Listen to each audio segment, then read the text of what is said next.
a waterfall that might not exist today if not for the efforts of one plucky Icelandic woman. But more on that in a bit. Flowing through the Hvítá River... Hang on.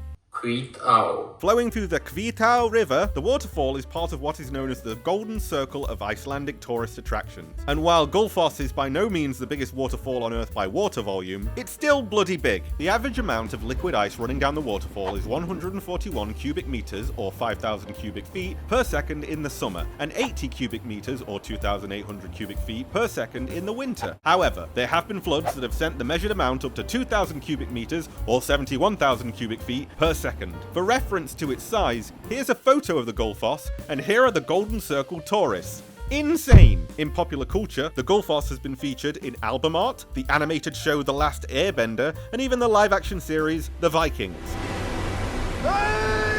Now, you can't be a natural phenomenon of extreme water power without the man trying to throw a turbine across your bank and exploiting you like that workhorse from Animal Farm. Luckily for those who value natural beauty and just leaving well enough alone, the Gullfoss was saved by a woman called Sigríður Tómasdóttir. Back in the early 1900s, energy companies started buying up and renting land around Iceland's rivers to start building hydroelectric power plants. In 1907, someone made an offer to Sigríður's father, Thomas, a farmer whose land included the Gullfoss Waterfall, to rent it out for development. Thomas eventually accepted the offer, which deeply upset his fjord-friendly daughter. So, Sigríður began a campaign to stop the damming of the waterfall by pleading with her father to stop accepting payments, staging protests, and even threatening to throw herself into the waterfall. All of this culminated in her filing a lawsuit against the developers and was represented by this guy, Sveinn Björnsson, who interestingly would later become the first president of Iceland, and also interestingly had a son who became a Nazi, but that's neither here nor there. While Sveinn and Sigríður actually ended up losing the case, the combination of legal resistance and souring public opinion seemed enough to make the developers essentially give up.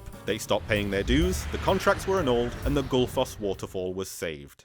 Sigríður died in 1957, but the grateful nation of Iceland has not forgotten her. In fact, her courageous fight against, renewable energy is memorialized in stone along a path that tracks down the side of the waterfall. They even kept her signature Icelandic scowl. The Gullfoss and the surrounding area was eventually sold to the Icelandic government and was made a permanent conservation site in 1979. So lovers of the Gullfoss can rest easy.